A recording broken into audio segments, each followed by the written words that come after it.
8 de la mañana en punto en Bogotá, Quito y Lima. Seguimos en Directo América por France 24. Yo soy Andrés Mesa Muñoz y a continuación los titulares. Rusia confirmó que aceptó suspender parcialmente los ataques contra Kiev, al menos hasta el domingo. Esto a petición del presidente de Estados Unidos, Donald Trump. Sin embargo, autoridades ucranianas reportaron bombardeos rusos en la región de Kharkiv durante la noche. Donald Trump dice que tiene planeado hablar con Irán y que sería fantástico no usar la flota armada que envió a Medio Oriente. El ministro de Relaciones Exteriores iraní está en Turquía, país que dice estar listo para desempeñar el papel de facilitador en las tensiones. El ejército de Siria y las fuerzas democráticas sirias anunciaron un acuerdo integral. El pacto prevé la integración de las milicias al Estado y a las Fuerzas Armadas y hace parte de los intentos por unificar el territorio después de la caída de Bashar al-Assad en diciembre de 2024. Y en nuestra sección Revista de Prensa vamos a revisar los principales titulares internacionales. Este viernes medios como The Washington Post, el diario cubano Gramma, así como el Nuevo Herald y Global Times informan de los nuevos aranceles de Trump para países que suministren petróleo a Cuba y las reacciones a esta decisión. Lo repasamos con nuestra compañera Daisy Lanza. Y el presidente de Estados Unidos ya tiene su candidato para reemplazar a Jerome Powell, quien finaliza en mayo su mandato como presidente de la Reserva Federal. En nuestra crónica de economía les contamos de quién se trata y cómo reacciona el mercado ante la noticia. Empezamos.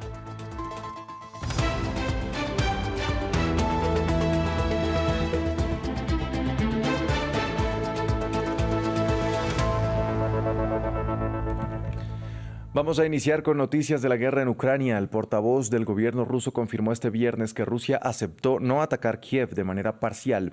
La medida, que se daría hasta este domingo 1 de febrero, obedece a una petición del presidente de Estados Unidos, Donald Trump, quien dijo que había solicitado personalmente a su homólogo ruso, Vladimir Putin, cesar por una semana la ofensiva contra la capital ucraniana y otras ciudades que estaba afectando la infraestructura eléctrica en medio del frío extremo.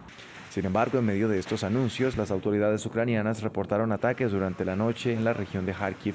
Esto dijo el portavoz del Kremlin. El presidente Trump ha pedido personalmente al presidente Putin que se abstenga de atacar Kiev durante una semana hasta el 1 de febrero para crear condiciones favorables para las negociaciones. Eso es lo que puedo decir al respecto. ¿Así que el Kremlin aceptó esta propuesta? Sí, claro, hubo una petición personal del presidente Trump. Cambiamos de tema. El presidente de Estados Unidos, Donald Trump, anunció que planea hablar con Irán en medio de las recientes tensiones por el envío de una flota armada a Medio Oriente. El mandatario dijo que sería fantástico no usar estas tropas. Mientras tanto, en la República Islámica, las autoridades continúan arrestando personas para sofocar las protestas. La ONG o las ONG internacionales persisten denunciando atropellos masivos contra los derechos humanos por parte del Ejecutivo de Teherán. Más detalles a continuación. Otro día de incertidumbre en Teherán. Las amenazas de la Casa Blanca contra el gobierno de Irán no cesan. El jueves, el presidente de Estados Unidos advirtió nuevamente al gobierno de los clérigos chiitas con una operación militar. Tenemos muchos barcos muy grandes y muy poderosos navegando hacia Irán en este momento, y sería genial si no tuviéramos que usarlos. ¿Puedes decir cuál fue el mensaje que compartiste con los iraníes? Número 1, no nuclear. Y número 2, dejen de matar a los manifestantes.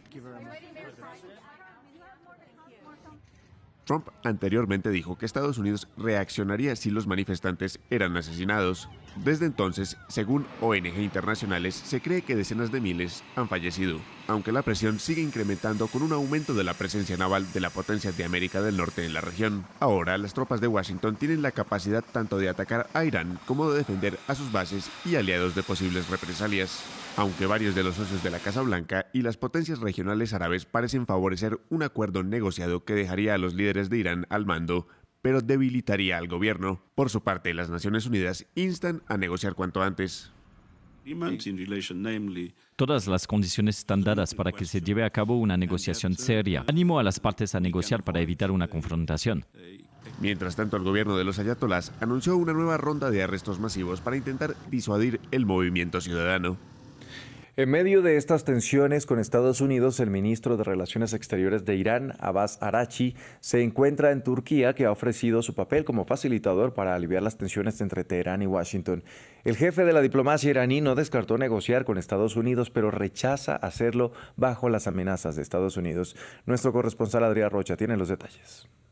Sí, exactamente. Araghchi ha hecho una de sus reclamaciones constantes, que es que Irán siempre ha dicho, el ministro de Exteriores iraní, ha estado dispuesta a estar y sentarse en las mesas de negociaciones, recordemos, rotas el pasado mes de junio, cuando Israel empezó su guerra de 12 días en contra de Irán. Eso sí, Araghchi ha dicho que Irán nunca se va a sentar a estas mesas de negociaciones si son bajo la amenaza de un Estados Unidos que está actualmente constantemente amenazando con realizar una intervención, un ataque en las próximas horas y días en contra de la República Islámica. Recordemos que el presidente de los Estados Unidos, Donald Trump, ha estado asegurando en los últimos días que una armada estadounidense está dirigiendo ahora mismo a las costas de Irán. Araghchi ha asegurado que la única forma que unas negociaciones pueden funcionar con Irán, ha dicho, es a través de unas negociaciones justas, basadas en el respeto mutuo, y asegurando que no pueden haber amenazas que fuercen a un Irán a negociar y a sentarse, y sobre todo, ha dicho Araghchi, que Irán nunca jamás estará dispuesta a negociar. Sí lo hará sobre su contenido nuclear, pero nunca sobre su defensa, sobre su sistema de misiles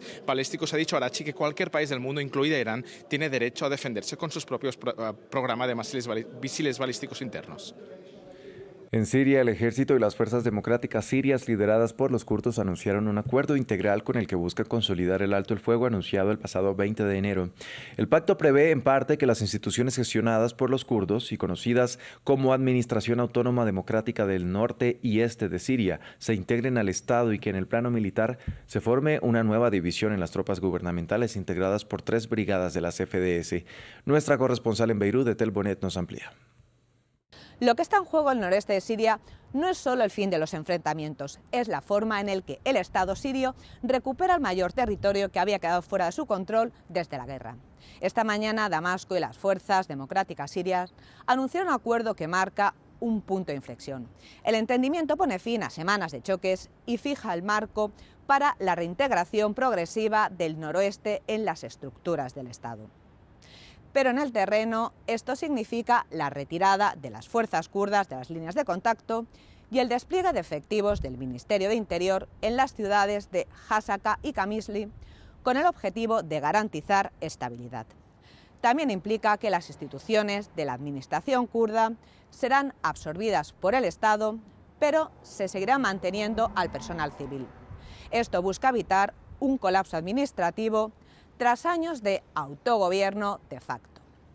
El acuerdo militar es clave. A diferencia de los pactos anteriores, los combatientes kurdos no serán integrados de manera individual, sino agrupados en una división del ejército formada por 3 brigadas más una brigada vinculada a Kobane, todas ellas bajo el mando central.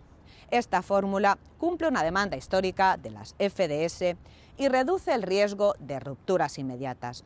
El acuerdo también aborda derechos civiles y educativos para la población kurda y facilita el retorno de los desplazados, cerrando así una etapa de autonomía que surgió durante la lucha contra el Estado Islámico. El impacto del acuerdo no se limita al noroeste, sino que en el sur la comunidad drusa observa de cerca, ya que ha planteado sus propias demandas de autogobierno y protección. Para Soida, la elección del noroeste es clara. La estabilidad estatal pasa por acuerdos que integren territorio, instituciones y fuerzas armadas. Vamos ahora a la Franja de Gaza, donde Israel anunció este viernes que el paso fronterizo de Rafah entre el enclave palestino y Egipto se reabrirá el domingo en ambos sentidos para el cruce de personas. Los palestinos esperan con ansias esta apertura, especialmente los que necesitan recibir un tratamiento médico fuera del enclave. Las salidas y entradas serán controladas por la Unión Europea, el ejército israelí. Gabriel Colcien tiene los detalles. Para miles de palestinos, la apertura del cruce de Rafah es una cuestión de vida o muerte. Según el Ministerio de Sanidad de Gaza, más de 20.000 pacientes necesitan recibir un tratamiento médico fuera de su territorio y están a la espera de poder salir. Es el caso de Mahmoud, el hijo de Fawaz, quien padece de una enfermedad ocular. El niño necesita una operación fuera de la Franja de Gaza porque allí no hay recursos y el paso fronterizo está cerrado. Ha pasado casi un año desde la remisión. Seguimos esperando a que se abra el paso fronterizo. ¿Cuándo se abrirá? ¿Cuando mi hijo muera? Su estado empeora cada día y no hay tratamiento para él. El paso de Rafah, frontera entre Egipto y la Franja de Gaza, está cerrado desde mayo de 2024 y bajo control israelí desde entonces. Si bien Israel prevé autorizar la entrada y salida controlada de personas por este cruce, anunció que no permitirá el paso de mercancías, muy esperado por la población. A día de hoy seguimos esperando a que se abra el paso fronterizo. Toda nuestra vida depende de él, la comida, la ayuda, la vida misma, la ropa, las mantas, todo está ligado al paso fronterizo. Israel controlará el paso en ambas direcciones con la supuesta presencia de representantes de la Autoridad Palestina y de la Unión Europea. Este viernes se termina el plazo para que el Congreso de Estados Unidos adopte el presupuesto y evite un nuevo cierre de gobierno.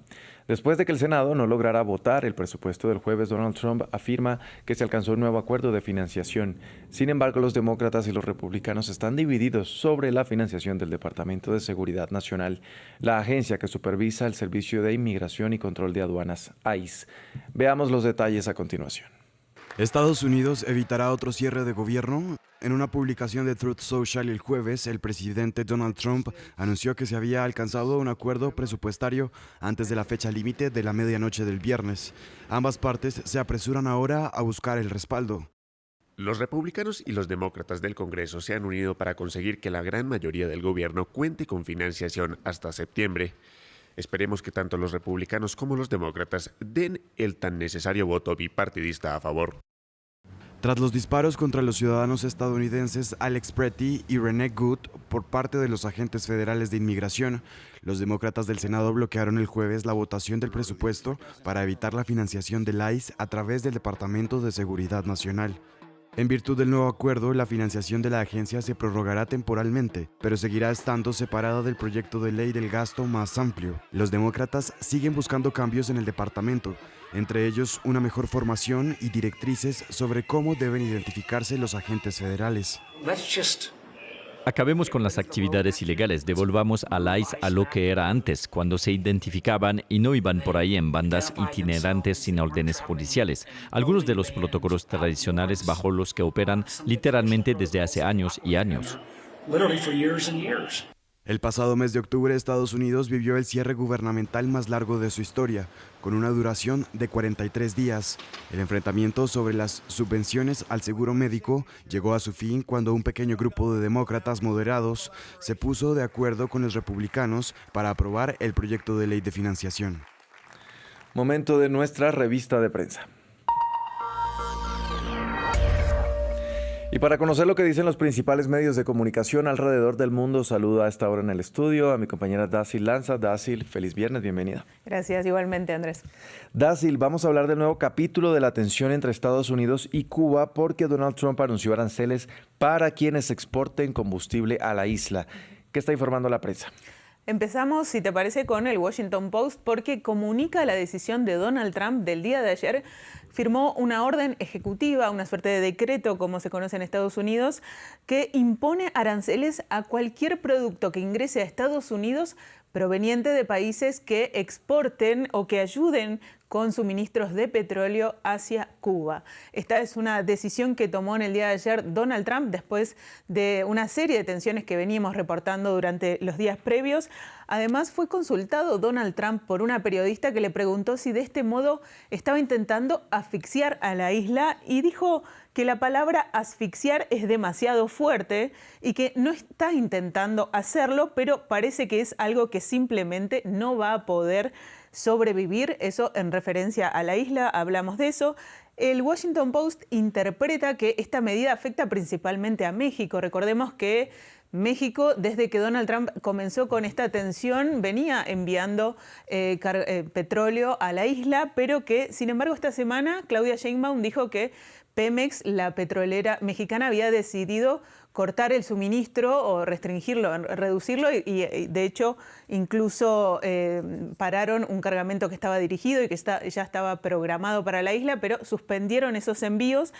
Sheinbaum dijo que no se debía a la presión de Donald Trump, pero dice el Washington Post, que igualmente se muestra increíblemente evasiva la mandataria mexicana, porque dice que sin embargo no ha cortado otro tipo de ayudas a la isla y que mantiene la solidaridad, pero igualmente en el día de ayer habló con Trump y dijo que no se refirieron en esa conversación a Cuba. Por otro lado, si te parece, pasamos a la prensa internacional por fuera de Estados Unidos. Vamos con lo que dice Granma, el medio cubano, que dice: la única amenaza contra la paz en la región la ejerce el gobierno de Estados Unidos. Esto en palabras del canciller Bruno Rodríguez Parrilla, quien justamente salió a condenar la decisión de Donald Trump y dijo que de esta forma pretende presentar a Cuba como una amenaza que no es y pretende hacer un bloqueo total a los suministros de combustible hacia la isla. Y de esta forma el diario califica como un acto de genocidio económico y además lo grafica en una caricatura que podemos ver aquí detrás, que dice un personaje que podemos asumir que es Donald Trump, que apunta con un arma a una paloma de la paz y dice: fuera del hemisferio occidental, aquí yo soy la ley. Esa es la caricatura con la que representa esta tensión. Y por otro lado tenemos lo que dice el Nuevo Herald, un diario de Florida, del estado de Florida en Estados Unidos, que se publica en español, que refleja la posición de Rusia, donde dice el embajador ruso ante la ONU, Vasily Nevencia, se refirió a esta decisión de Donald Trump. Pero también más en contexto dice que justamente en Cuba no va a pasar lo mismo que pasó en Venezuela porque no hay traidores. Esa fue la palabra que usó. Concretamente dice: en Venezuela sin duda tuvo lugar una traición. Es algo que se habla de manera totalmente abierta, pero ese numerito no funcionará en Cuba, dijo este funcionario ruso. Por otro lado, el Global Times refleja la posición de China, que el portavoz del Ministerio de Relaciones Exteriores también condenó esta decisión de Trump y dijo que China se opone firmemente a cualquier acción y práctica inhumana contra el pueblo de Cuba. Dacil, vamos a cambiar de tema. Vamos ahora a Medio Oriente porque la prensa israelí está informando que el ejército de ese país reconoció la cifra de muertos en Gaza. Así es, Andrés. Tenemos dos titulares. Por un lado, el Haaretz, que habla de este tema, donde dice que el ejército, a partir de, digamos, fuentes de seguridad de alto rango de Israel, están aceptando que la cifra del Ministerio de Salud de Gaza, que reportó, ya venimos hablando de eso, ¿no? 71.000 palestinos al menos que están muertos en este conflicto que que superó los 2 años y que ahora se encuentra en un tenue cese al fuego. Pero bueno, la novedad es que justamente Israel no venía contradiciendo, dice Haaretz, este número, si bien en las redes sociales y en medios sí decían públicamente, pero formalmente no vienen presentando información que rebata lo que sí dice el Ministerio de Salud de Gaza, donde reportan no solo el número total, sino las víctimas con sus nombres, las fechas de nacimiento, nombres de sus familiares, para justamente dar más contexto y para hacer más fidedignas a estas cifras. Lo que se pregunta Haaretz es justamente qué implica para la población israelí, o incita a la población israelí a preguntarse qué implica este reconocimiento tardío de las cifras y también si no puede haber un reconocimiento tardío de lo que fue el accionar del ejército en Gaza con los saqueos, la destrucción desproporcionada y otra serie de informaciones que estuvo dando Israel a lo largo de este conflicto. Y por otro lado, el Jerusalem Post agrega una información sobre otro tema que es titula de este modo: un páramo apocalíptico. La administración Biden bloqueó una advertencia sobre el deterioro de la situación en Gaza tras el 7 de octubre. Esto eran reportes que llegaban a Estados Unidos de forma en el primer mes de la contienda y dice el Jerusalem Post que justamente el embajador estadounidense, así como su adjunta, impidieron que un telegrama donde describía esta situación fuera bloqueado y no fuera difundido ampliamente en la administración Biden. Bien, a propósito de la cifra de los 70.000, era un número que parecía exagerado incluso para los seguidores de Israel.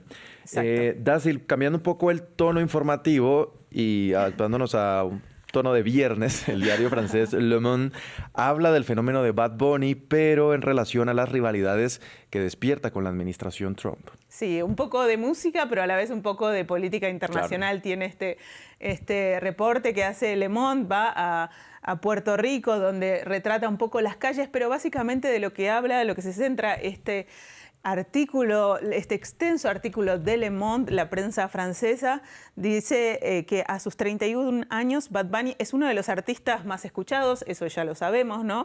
Pero la expectativa creciente que hay respecto a su participación en el show de medio tiempo del Super Bowl. Recordemos el final del campeonato de fútbol americano de Estados Unidos, donde es uno de los espectáculos que más audiencia tiene en la televisión, y que, bueno, justamente en este momento donde se da una fuerte tensión con la población migrante, lo que dice es que justamente hay expectativas sobre qué puede pasar en este recital. Recordemos que además Bad Bunny decidió cancelar todo el resto de los conciertos que tenía programados en Estados Unidos.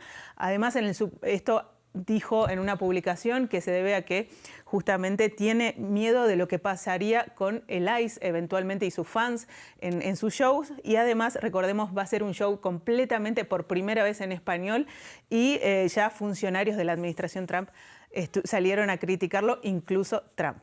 Odiado por unos, amado por otros, lo que hay que reconocer es que Bad Bunny se ha convertido en un símbolo global de resistencia, eso sí. Totalmente masivo.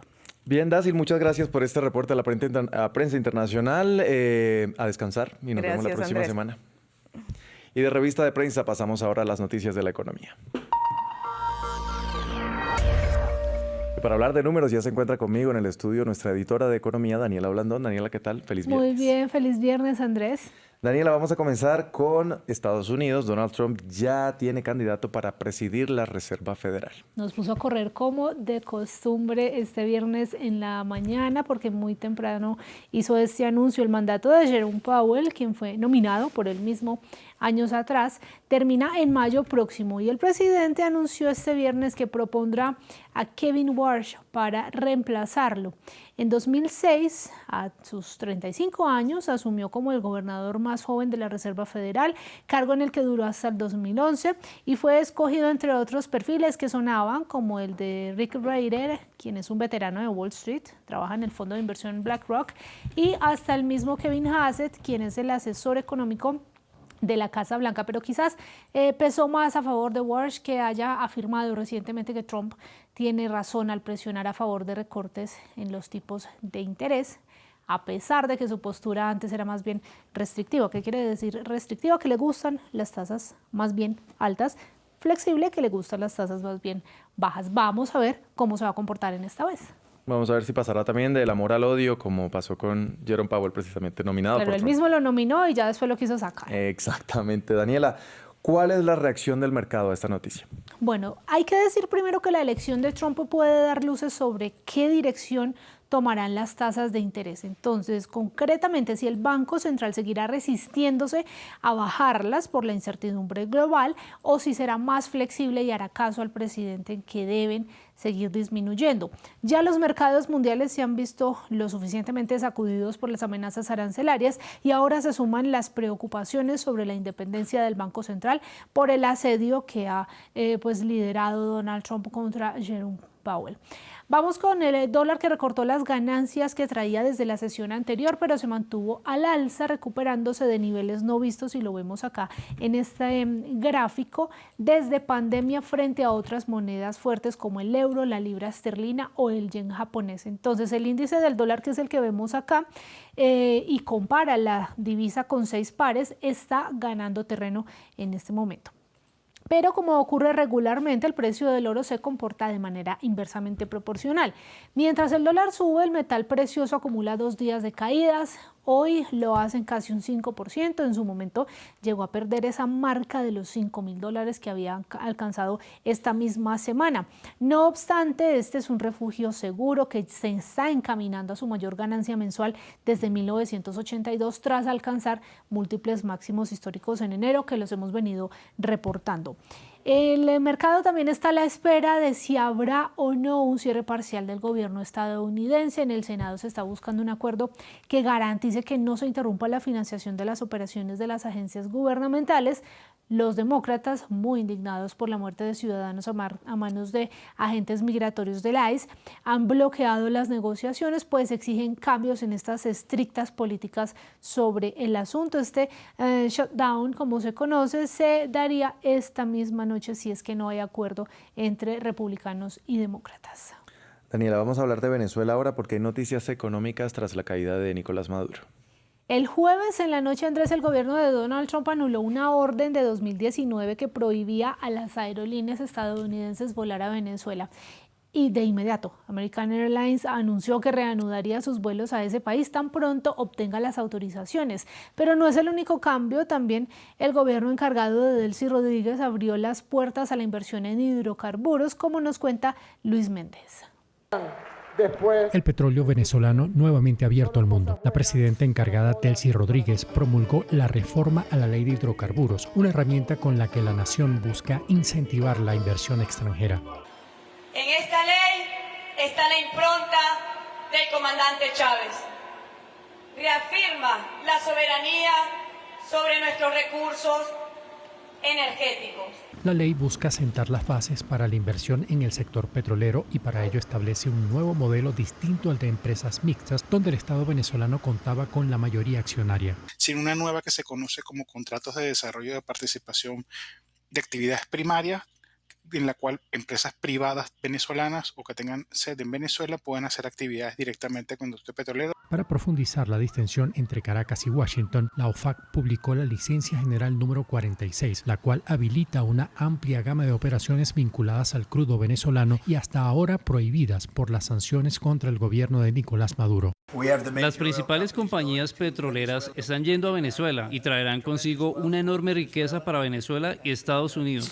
De acuerdo con las autoridades venezolanas, la inversión que surja de la reforma podría elevar la producción a unos 5 millones de barriles, consolidando al país como una potencia en el sector. Vamos ahora a noticias de Colombia. Daniela, un alto tribunal, de hecho, tumbó provisionalmente la emergencia económica. El 22 de diciembre pasado, para que tengan un contexto, el gobierno de Gustavo Petro declaró el estado de emergencia económica en todo el territorio nacional. Hay quienes dicen que no debía haberlo hecho, que no estaban cumpliéndose las condiciones.